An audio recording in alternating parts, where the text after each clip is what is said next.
한중록, 직역하면 한가한 가운데 쓴 기록이라는 뜻입니다. 하지만 정말 이 글이 한가한 시간에 쓴 평화로운 회고록일까요? 아니요, 결코 그렇지 않습니다. 오히려 이 책은 피눈물로 쓴 한의 기록이자 조선 역사상 가장 잔혹한 비극의 현장을 목격한 한 여인의 절규입니다. 그래서 의편록이라는 또 다른 제목으로 불립니다. 즉 피눈물 흘리며 써내려간 기록이라는 뜻이지요. 아버지가 아들을 뒤주에 가두고 죽음에 이르게 했던 그 처참한 광경, 그리고 그 소용돌이 속에서 평생을 숨죽여 살았던 세자빈 해경궁 홍씨의 목소리를 오늘 여러분께 낱낱이 들려드리려 합니다. 우리가 익히 알고 있는 사도세자의 비극, 그건 단순히 사극 드라마 속의 자극적인 이야기가 아닙니다. 해경궁 홍씨가 남긴 한중록은 그 비극의 한복판에 있었던 당사자의 생생한 증언입니다. 여러분 한번 상상해 보세요. 권력의 정점인 시아버지 영조와 광증에 시달리며 칼을 휘두르는 남편, 사도세자 사이에서 매 순간 죽음의 공포를 느껴야 했던 그 어린 세자빈의 마음을 말입니다.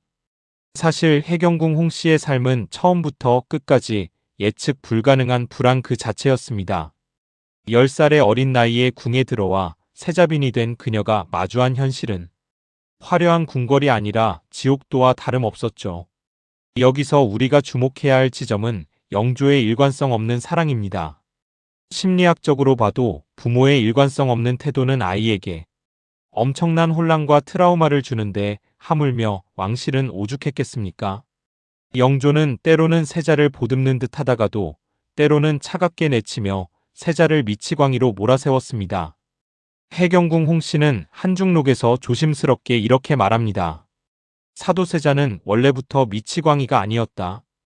그저 너무나 예민하고 섬세했던 그가 아버지의 끊임없는 기대와 압박이라는 칼날에 베어 망가져갔을 뿐이다. 이 대목이 정말 충격적이지 않나요? 우리가 흔히 알고 있던 폭군으로서의 사도세자가 아니라 한 인간으로서 겪어야 했던 그 깊은 상처와 트라우마가 한중록 곳곳에 적나라하게 드러납니다. 그럼 구체적으로 그 안에는 어떤 이야기들이 담겨 있을까요? 해경궁 홍씨는 사도세자의 발병 초기부터 죽음에 이르기까지의 과정을 아주 구체적으로 서술합니다. 세자가 처음에는 공부를 잘하고 효심 깊은 아들이었지만 영조의 엄격한 훈육과 잦은 꾸지람 속에서 점차 정신적 균형을 잃어가는 과정을 상세히 기록했죠. 특히 세자가 겪은 광기 어린 행동들에 대한 묘사는 읽는 이의 등골을 서늘하게 합니다. 그는 분노를 이기지 못해 주변의 궁녀나 환관에게 화풀이를 하기도 했고 심지어는 칼을 들고 궁 안을 배회하며 사람들을 위협했습니다. 기록에 따르면 세자는 자신의 옷을 입는 것조차 극도로 힘들어해 옷을 입을 때마다 발작을 일으키는 등 비정상적인 모습을 보였습니다. 해경궁 홍씨는 그 곁에서 그 모습을 지켜보며 느꼈을 공포와 절망을 숨김없이 털어놓습니다.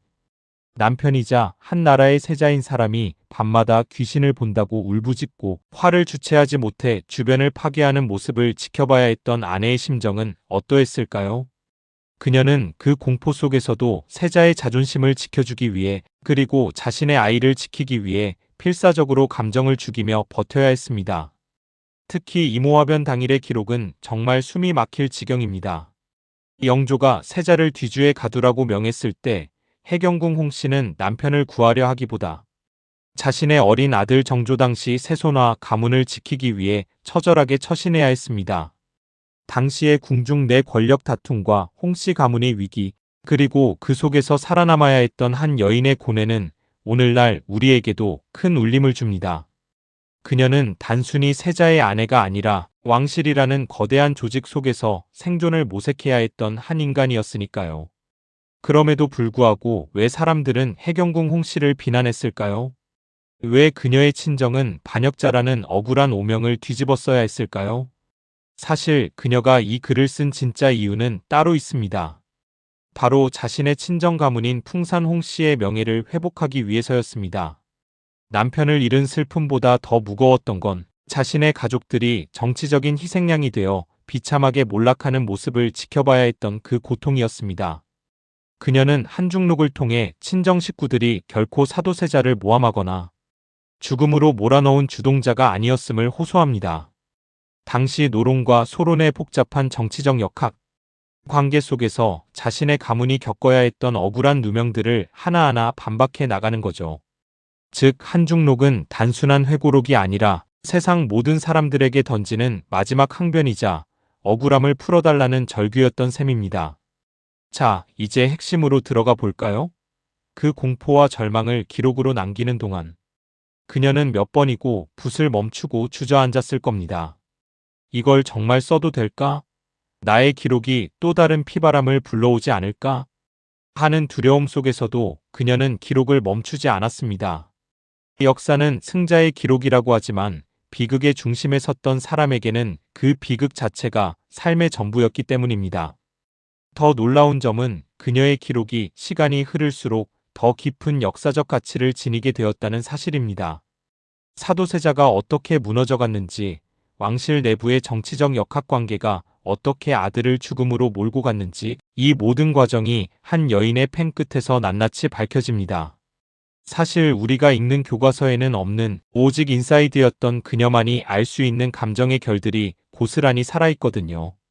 궁중 여인으로서의 살 또한 결코 녹록지 않았습니다. 해경궁 홍씨가 묘사하는 궁궐은 화려한 비단 옷 뒤에 숨겨진 차가운 칼날의 공간이었습니다.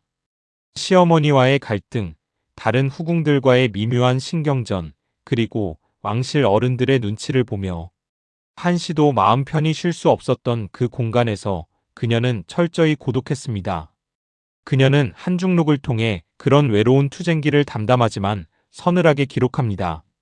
결국 한중록은 조선의 왕실 비극을 다룬 가장 생생한 현장 보고서이자 한 여성이 써내려간 가장 슬픈 변명서인 것입니다. 우리가 이 책을 다시 읽어야 하는 이유, 이제 좀 감이 오시나요? 단순히 낡은 옛날 이야기가 아닙니다. 오늘날 우리에게도 일관성 없는 사랑과 권력의 비정함이 어떻게 한 사람을 망가뜨릴 수 있는지 뼈저리게 느끼게 해주는 거대한 경고장이기도 하죠. 여러분은 오늘 해경궁 홍씨의 고백을 듣고 어떤 생각이 드셨나요? 사도세자의 죽음이 정말 피할 수 없는 비극이었을까요? 아니면 우리 사회가 만들어낸 또 다른 형태의 비극이었을까요? 저는 이 글을 읽으며 그녀의 억울한 만큼이나 그녀가 지키고자 했던 가족에 대한 사랑이 얼마나 크고 무거웠을지 다시금 생각하게 되었습니다. 오늘 영상이 흥미로우셨나요? 해경궁 홍씨가 평생을 바쳐 지키고자 했던 진실, 그리고 그 뒤에 숨겨진 인간의 고뇌를 더 깊이 이해하고 싶으시다면 지금 바로 구독과 좋아요 버튼을 눌러주세요. 여러분의 응원이 큰 힘이 됩니다. 또한 여러분이 생각하는 한중록의 진실은 무엇인지 댓글로 자유롭게 의견을 나눠주세요. 여러분의 날카로운 통찰이 담긴 댓글을 기다리고 있겠습니다. 다음 시간에도 더 깊고 흥미로운 역사 속 이야기, 우리가 미처 몰랐던 진짜 기록들을 가지고 찾아오겠습니다. 영상 시청해주셔서 감사합니다.